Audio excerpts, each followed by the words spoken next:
So my name is Ray Cool, and I want to welcome each of you to today's webinar. We want to talk about a really important topic, and that is protecting against ransomware. General category, protecting against hackers and malware of many kinds, but ransomware is of particular interest recently. So we're going to move quickly. Thank you for your attendance. The goal today is to overview briefly the problem. I believe some of you have experienced, very unfortunately, but hopefully most of you have not experienced and don't want to experience the problem of ransomware. What is it? Why is it important? What can be done to prevent it? And what is important that's new? So to me, I may be a geek, but this is not a technology issue. This is a business continuity and security issue. So we're going to talk about what is entailed with these new protections. So one specifically is backup technology, and the other is network scan technology. So glad you've joined. Many of you have known PBSI for years, and I want to thank you very much for your longstanding support. Many of you, this is your first exposure to PBSI. So PBSI provides software and technology services in a number of areas for healthcare and business clients and nonprofit clients in Ohio, Kentucky, and Indiana. We have a long-standing, high-quality group of support staff and have been providing security services for a long number of years, and it's the experience gained in providing services and seeing what is done properly and improperly and what kinds of issues come up that lead us to the experience of not only providing the service, but identifying here are some key things that are important. So we're going to talk about key things today related to security and security monitoring. So I don't think it's news to any of us that the internet is a dangerous place today. Ransomware specifically is a category where attacks are rising at an alarming rate.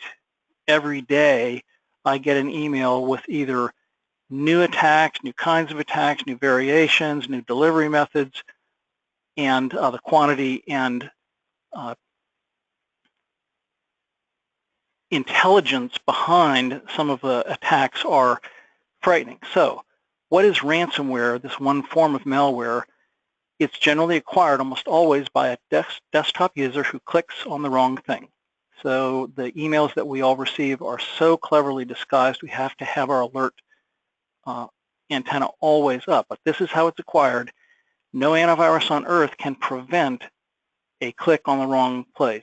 So there are all kinds of other protections, but once that click takes place, ransomware will immediately encrypt important files on your C drive, and it will attempt, in almost all cases, to look for all network drives to which you're connected, including your servers, and attempt to encrypt all of those files. And then you get a message that says, would you like the right to pay for some money to retrieve your information?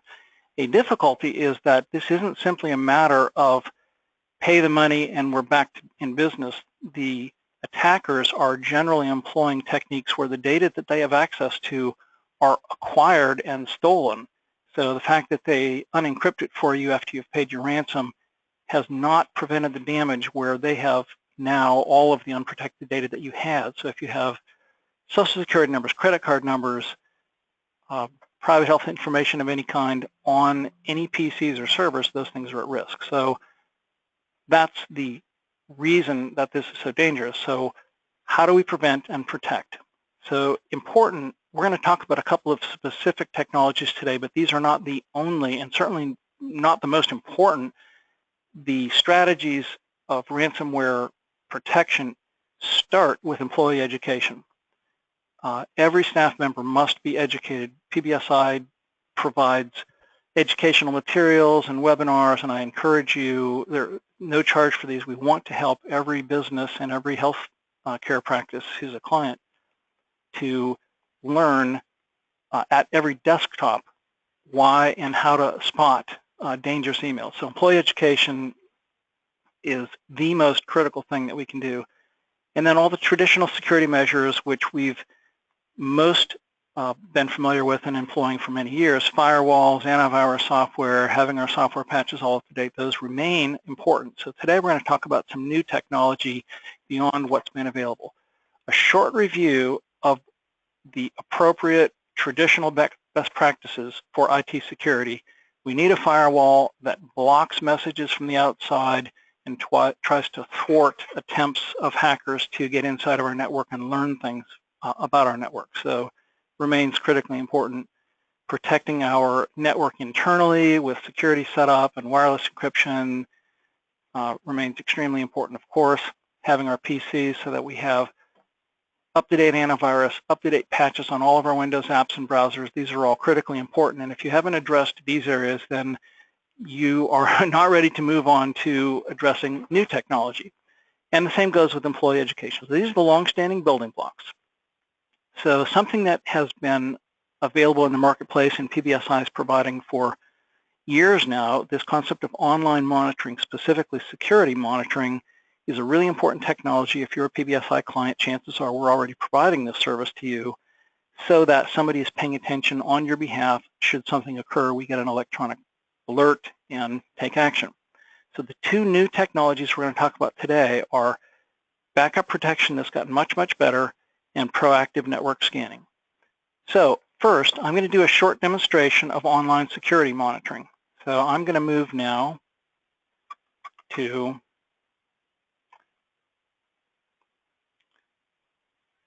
PBSI's live monitoring website. So on this website, this is the home of PBSI technicians. So several technicians are at PBSI at this very moment monitoring this dashboard. So the way this works for a technician monitoring the dashboard is they're looking at all clients, and they're either monitoring servers, workstation, mobile devices. So we can see that there are some servers that have come to light as needing attention, and client base wide, all the workstations that need attention. And there are various reasons why something would be elevated to the top of the dashboard. So for today, demonstration-wise, I'm going to select a specific client, and that's us. So these are, you're now seeing workstations and servers at PBSI, and this is what our technicians see for every client. So the idea is the monitoring dashboard, its intent is to be monitoring 24/7 all of the important critical elements for each server and each workstation, and there's a long list. So what you're seeing, I'm going to call the north pane and the south pane. So on the north pane are all the devices which are reporting into the dashboard, and I can scroll down. So these are all the servers at PBSI, and for whatever reason, this particular server is ranked at the top in terms of the issues that might be currently going on. And you're going to see red being a color that's important, and yellow being less important, and green meaning, generally speaking, all things are okay. So once we've selected a device on the north panel, here on the south panel, I'm going to find out why and what's going on. So I'm going to see, in this case, performance monitoring, that memory usage has been an issue for this server, and I'm seeing that amount of RAM used and some things that are meaningful to technicians. Processor utilization, we can see the performance issues, and here's a server that's working hard right now. Chances are in a few minutes won't be working that hard, and we'll see it change.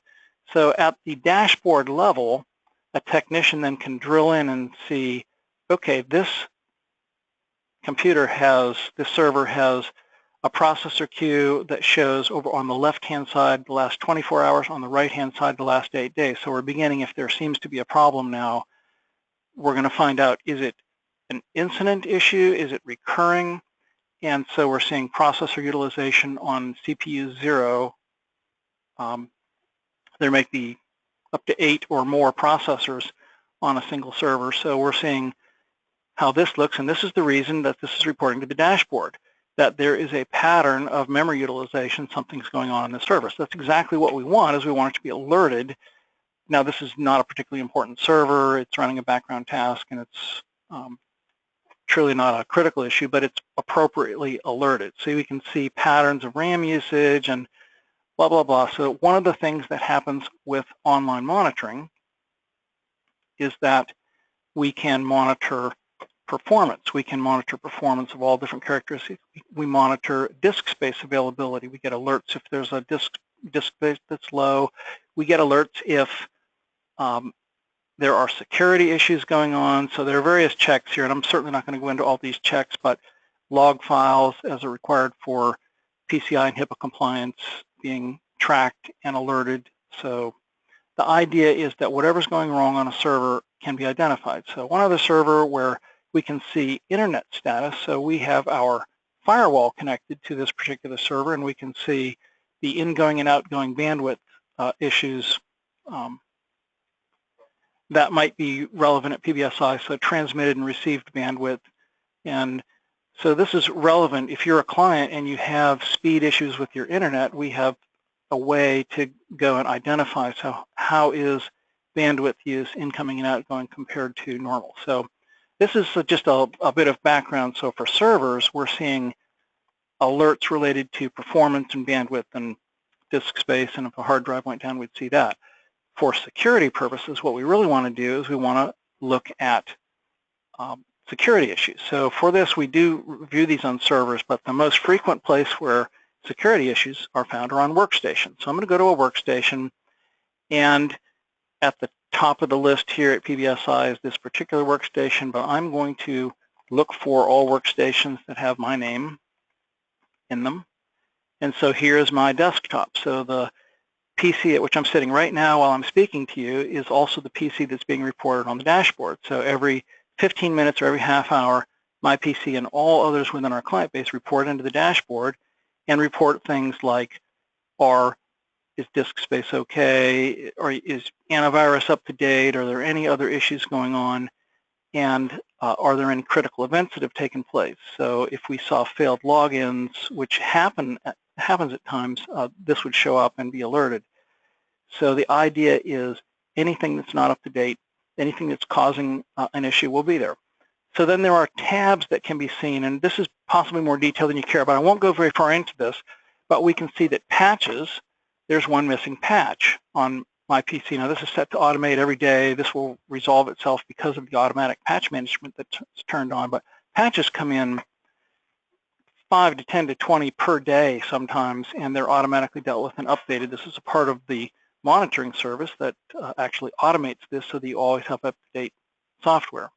Antivirus status on this PC, you'll see if there's been any history of threats and what's the current status. So some things that I leave here, the actual source of almost all of these, if we drilled into these, would be in my email history. So because I do security webinars, occasionally I get an email that I know is bad.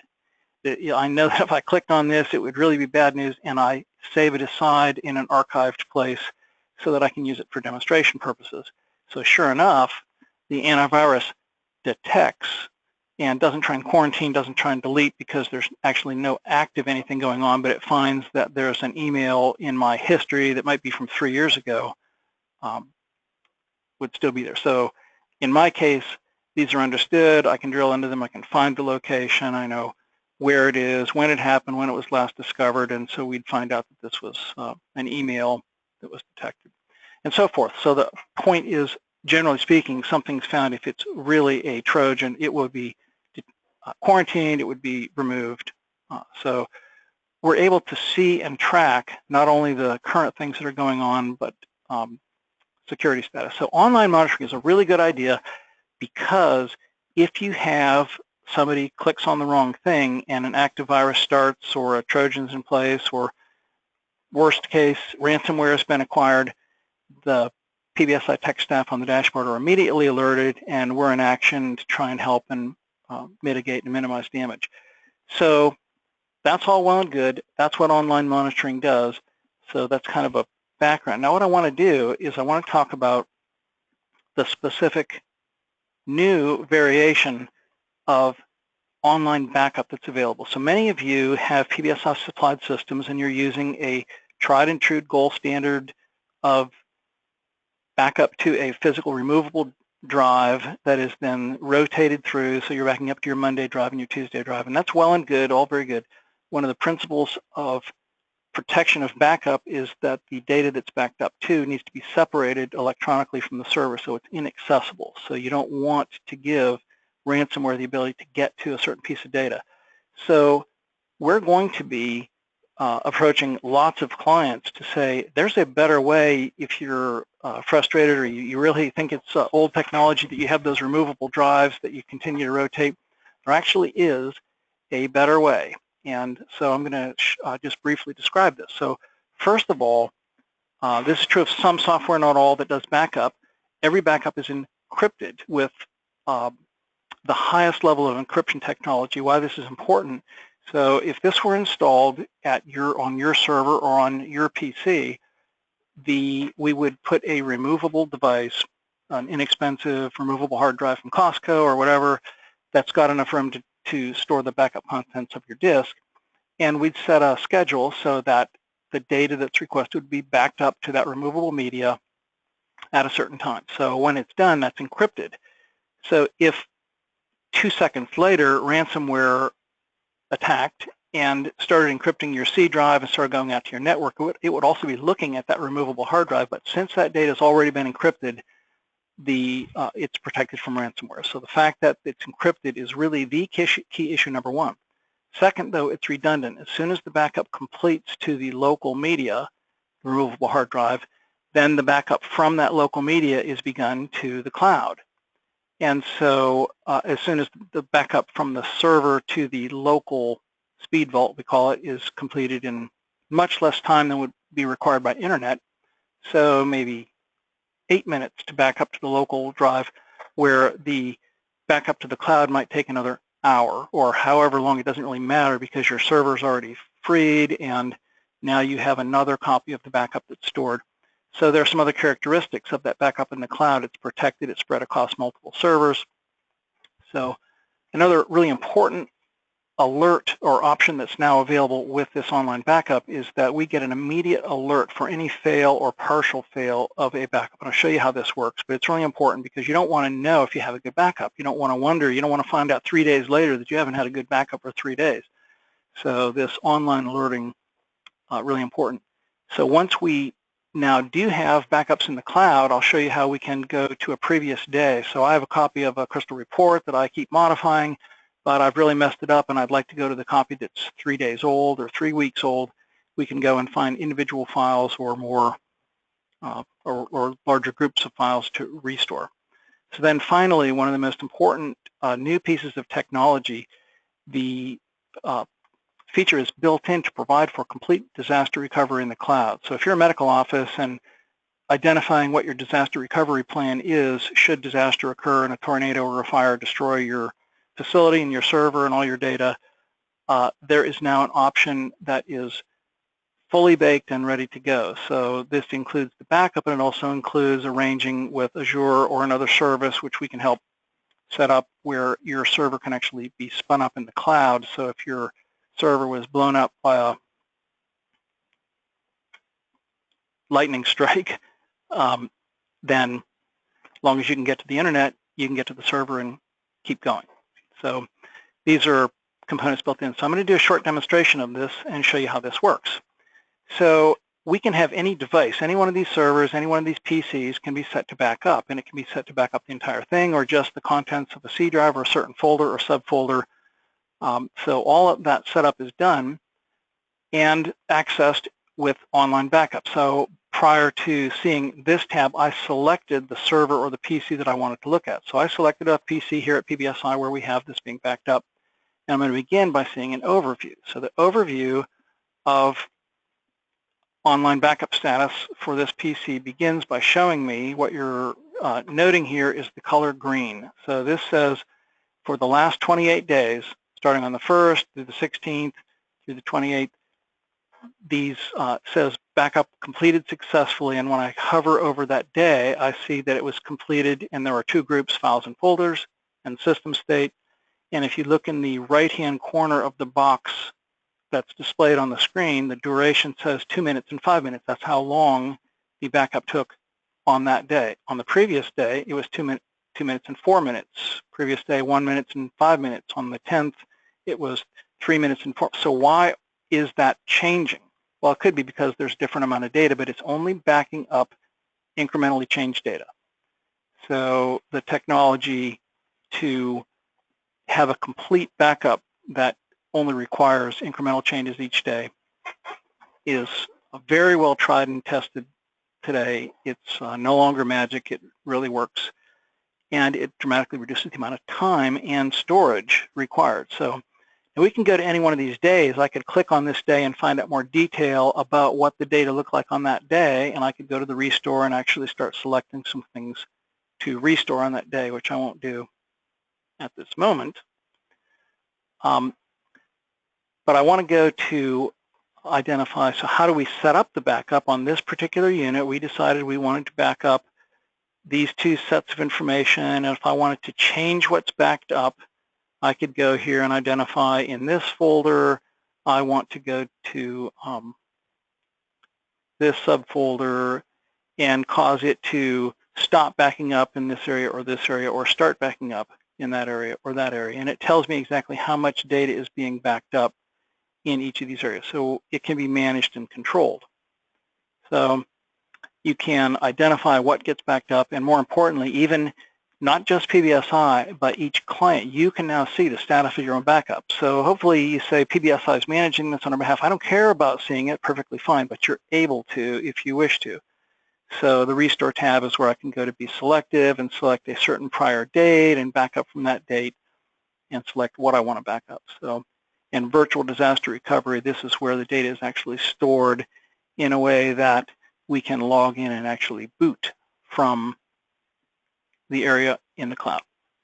So last thing I'm going to do here is just identify preferences. Some of these are really important. So do we have a local speed vault set up on this unit? And yes, in this case there is, and here's its location, and I can see some information about it. I can see the backup schedule that we've set. So we can set up and have different backup schedules. In this case, I want to see what our backup schedule 1 is. It's Monday through Sunday, and it starts at 11 p.m. and I can establish a routine that starts in advance, or all users logged off, or whatever other I want to do, and then the list of things that are backed up on Schedule 1. So I'm not going to do anything with Schedule 1, but you can see you can set different schedules. And another really useful thing is if you're concerned about bandwidth, which sometimes is really key. What if backup didn't complete by 7 a.m. and you don't want it to interrupt work the next morning? You can say, I want to limit bandwidth between these hours and don't use any more than of upload and download speed on these days of the week. So the ability to granularize this is very, very good. So backup, basically it needs to work, it needs to be encrypted, it needs to be separated, and all of those things are true.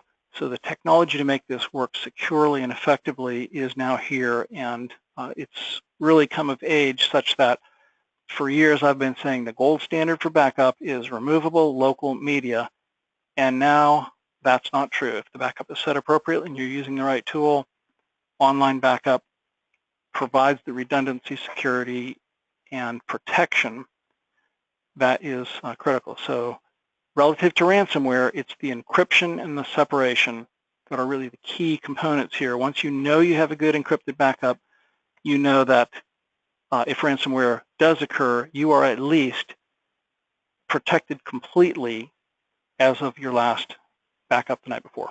Okay, so data protection, and the good news is the cost of this is not, I won't say it's not significant, but relative to competitive online backup alternatives, it's very cost effective, which is a part of what PBSI tries to do for every client, is make sure that we're not going to ask you to spend a lot of money on something that's important. So I'm going to move on.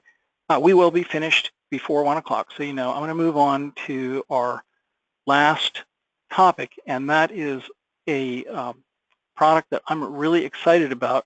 I was frightened when we first got exposed to this at PBSI, where Lloyd Mason, our VP of technology, had been keeping his eye on this for a long time, knew this was coming, had it set up in beta, had it run on PBSI, and selected my PC and our controller's PC and our HR PC and a couple of others on which to run this scan initially. And he came to me one day and said, look, we've run this scan, see what it found.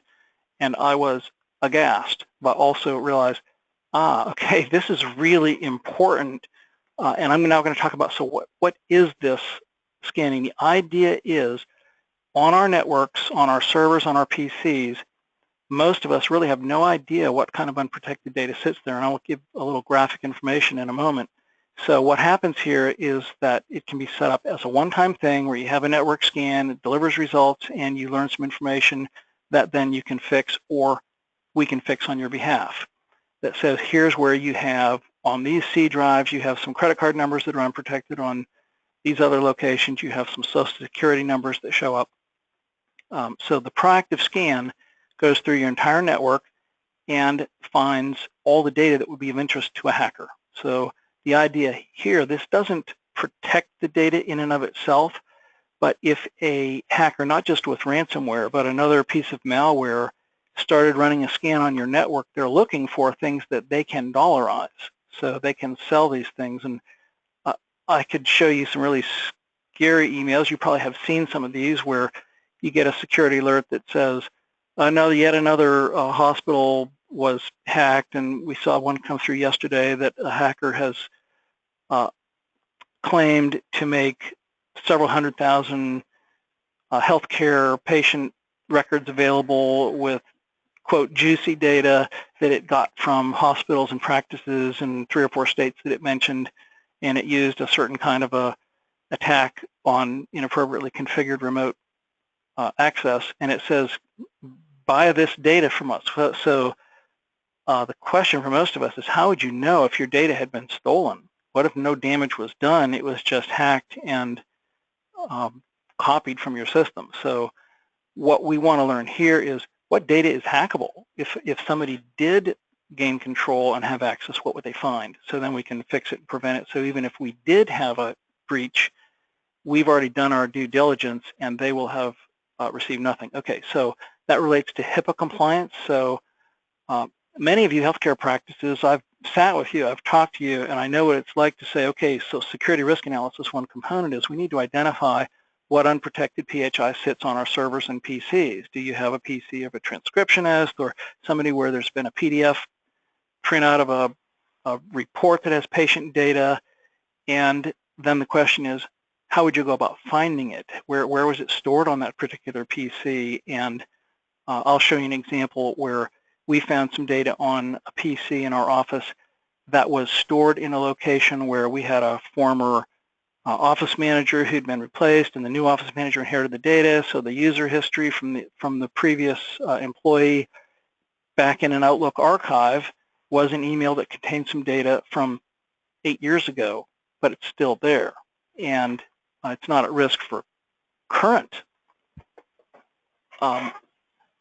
You'd have to really know how to look for it. Well, hackers do, and that's what this software does, is it looks for and finds every piece of possible data that's at risk. So I'll show you that. And then for PCI compliance, same thing. Many of us, we take credit cards from customers. We claim, and some of us do, we do at PBSI, we've been PCI compliant, and we do a quarterly report, and we get audited regularly. And so PCI compliance, we're required to hold some really appropriate and diligent standards to make sure that we're not exposing credit card information. So this tool goes and finds data that really couldn't be found manually, but programmatically, this is where hackers live. It's where they make their living. They've created tools over however long to do exactly what this scan is doing in advance, is finding that data, fixing the hole before they get to it. And the good news is, relative to this kind of technology, to the extent it's been available in the past, it's been thousands, tens of thousands of dollars to have this run. Now it's much less expensive. So this is a practical thing for virtually any organization to do. And then you can set it as a one-time, or you can have it set as a rescan and monitored all the time. So there are some options. So now I'm going to show you how this works. So this is the dashboard that I've monitored of the workstations at PBSI where we have this monitoring set. And so the overview picture shows me how many devices we have being scanned. It shows me how much the data would be worth on the open market using some complex logic to say that a open credit card is worth so much. And so it's saying we have this dollar value of data in these locations. So what are the most vulnerable devices and what kinds of risks? So we have high risk there, we have medium risk there, and so we know where we want to start looking. And what kinds of data is exposed? We have 16 examples of what appear to be Visa cards and 14 and 12 of those. And so now we want to find out, okay, so where are we going to find those things? Where is credit card information exposed? It's on that PC and it's on that one. Where are social security numbers exposed, dates of birth, driver's license numbers?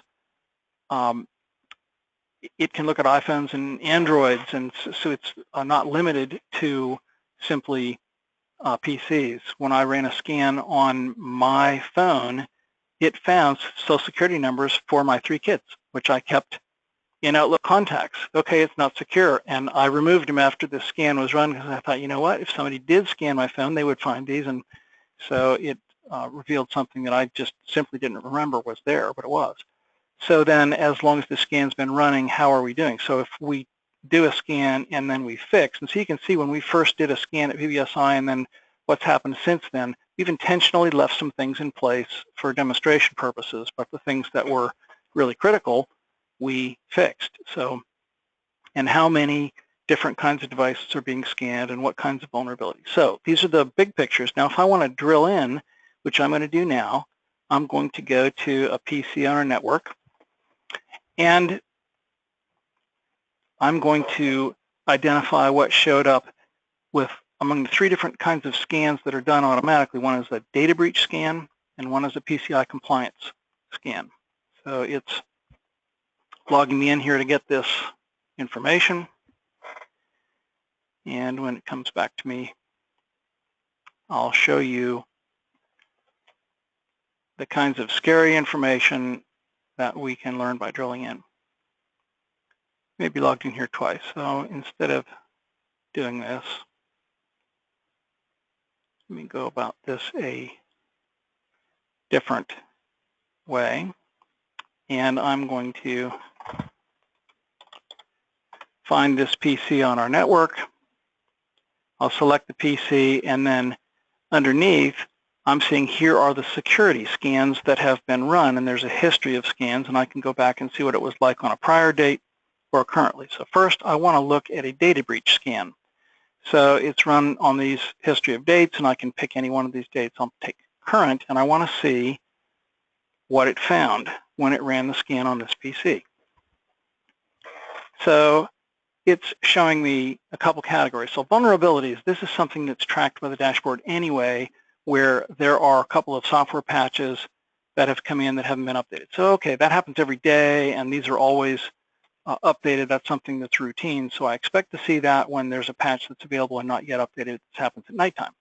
Here, though, is what I'm really looking for is unprotected data. So it found what it considers to be $3,400 worth of value, and there's an incidence of social security numbers and MasterCards, and so that's kind of interesting. So what do we want to learn from that? We want to go down and see what all the unprotected data is. I won't go real far into this, but you can see there's something in the recycle bin, and there's something in an archived PST file. So this is not current Outlook information, but you may know that if you use Outlook, you can archive previous years of information in these archived PST files. So interestingly, it's not in current Outlook, but in prior Outlook. So here's one where we're leaving this here. It's in her recycle bin. I could go and empty her recycle bin and this problem would go away.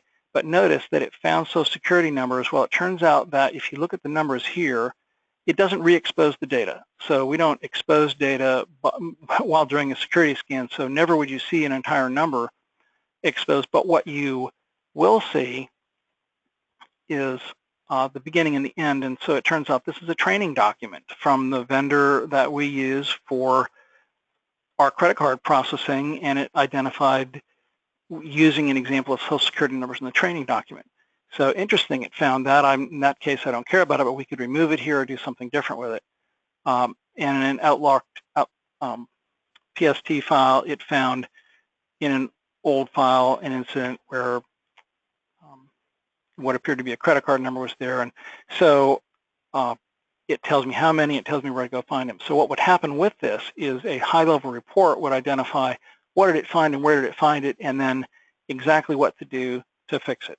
So interestingly, we've learned that emptying recycle bins and removing temporary internet files and clearing internet caches take care of a lot of things because data really lives there that we don't really believe still exists on our PCs. So in this case, we can see how to learn where we find data. So you might understand why when I first saw this it was frightening, and we in fact found one file that was stored that had real credit card numbers in it that wasn't encrypted. And I went to the person and said, this isn't our policy, do you really? And the person said, oh yeah, am I not supposed to do that? So it's you can have policies and you can have training, but then what the truth is revealed electronically here. Okay, so I'm going to go on now and talk about one more scan, and that is I'm going to look at a PCI compliance scan. So you can see the scan I just did, anybody responsible for HIPAA, you can see how it would expose information. For anyone responsible for PCI compliance, it tells on every device, every server and every PC, where there is potential PCI violations, or it's not necessarily a violation, it's compliance or non-compliance. So I'm going to come down here and expand the details of PCI compliance, and this is using the format and output of the PCI Security Standards Council. Here are the requirements. We need to have a firewall and protect controlled data, and so compliant, I'm focusing here in the right-hand column where it says compliant or not compliant. So in this case, it's not compliant, which is what appears to be primary account numbers on this device. Compliant, compliant, compliant. So of course, you're not going to drill down into each PC in this manner. You're going to get a high-level report that identifies where all the non-compliance issues are so we can address them as appropriate. But the point here is that we're no longer in the dark about, are we just saying we're compliant or are we really compliant?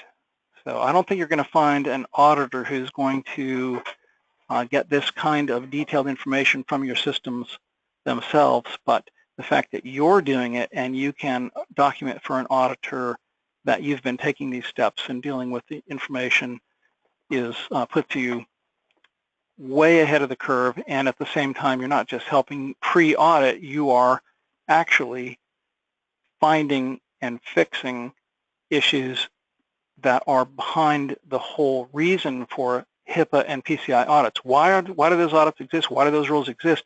To make sure that each of us who own electronic data are responsible in protecting it, because our patients, our clients, our customers, they need and deserve our attention to making sure that we are responsible with the data that we store and quote own on their behalf. So this tool is the first thing I've ever seen that made me think, wow, I now know how to practically help a client learn what needs to be protected without going seat by seat by seat to each PC and exploring with Windows Explorer in a way that's never going to be effective to find the things that need attention. So that is risk intelligence scanning. So if online backup protects your data so that it is inaccessible, risk intelligence scanning identifies in advance what data might be hackable. And so these are two tools that are both quite cost-effective in the grand scheme of things and really useful. So our goal in this webinar is not to sell products. Excuse me. Our goal is to provide information, because when I saw this, I said, people need to know about these tools because these are important. So why do we want to consider monitoring in general? IT security, I think we all believe, will continue to get scarier and scarier. We certainly don't want to, nor can we claim we just didn't know that there was that kind of a problem out there. And we want to be on top of this, not just to protect and prepare for auditors, but to protect the data for which we're responsible.